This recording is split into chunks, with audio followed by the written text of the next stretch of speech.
Greatest Olympic prize Hindi translation.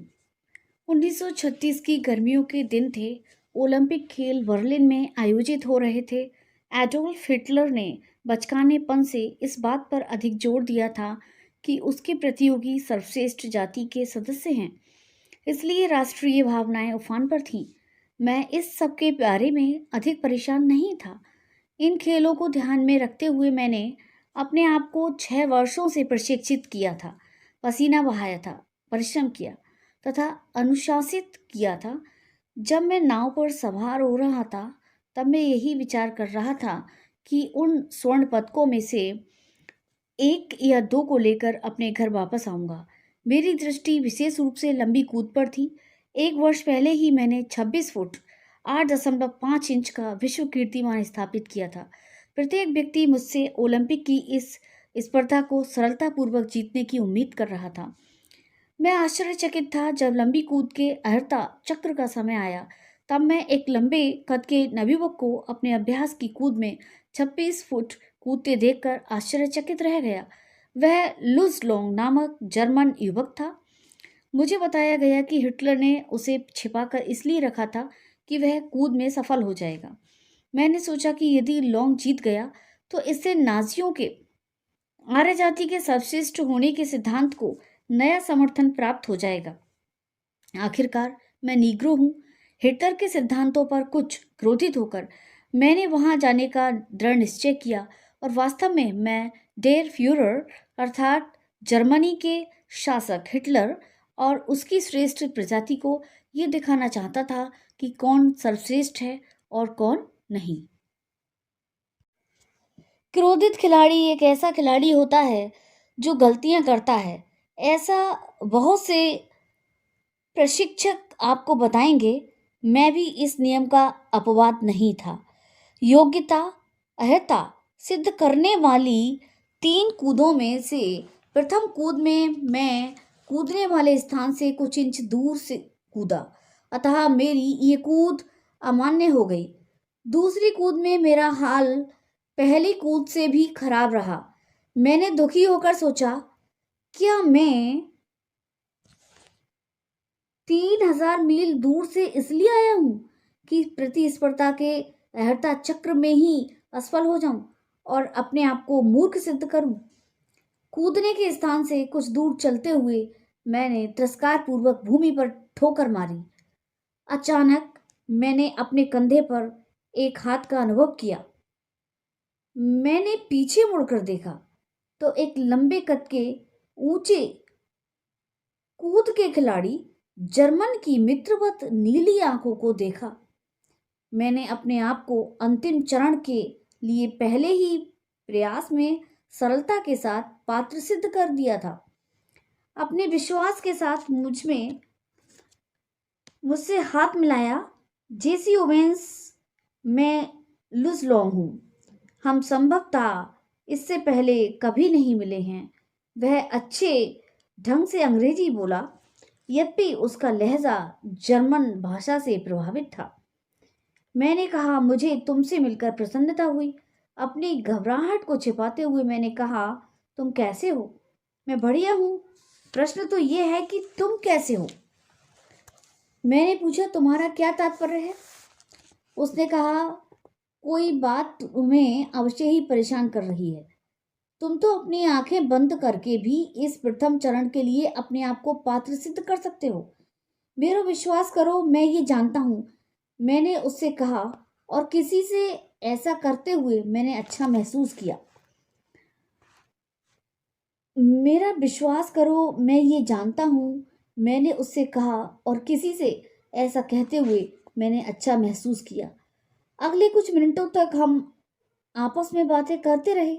मैंने लोंग को नहीं बताया कि मुझे कौन सी बात परेशान कर रही है, किंतु मेरे क्रोध का कारण वह समझ रहा था। ऐसा प्रतीत होता था और उसने मुझे पुनः विश्वास दिलाने का कष्ट किया। यद्यपि वह नाजो युवक आंदोलन में प्रशिक्षित किया गया था, नाजी युवक आंदोलन में प्रशिक्षित किया गया था, किंतु आर्य प्रजाति की सर्वश्रेष्ठता के सिद्धांत में मुझसे अधिक विश्वास नहीं करता था। अर्थात मानव जाति की समानता में विश्वास करता था। हम इस बात पर हंसे कि वह शारीरिक रूप से श्रेष्ठ प्रजाति से संबंधित दिखाई पड़ता था। वह मुझसे 1 इंच अधिक लंबा था। उसकी मांसपेशियों की शारीरिक रचना इकहरी थी। उसकी आंखें साफ और नीली थीं, बाल सुंदर थे और सुंदर चेहरा प्रभावशाली था। अंततः जब उसने समझ लिया कि मेरी बेचैनी शांत हो गई है, तो उसने कूदने वाले बोर्ड की तरफ संकेत किया। देखो, उसने कहा, तुम बोर्ड के कुछ इंच पीछे एक रेखा क्यों नहीं खींच लेते और अपनी कूद को वहां से आरंभ करने का प्रयास क्यों नहीं करते?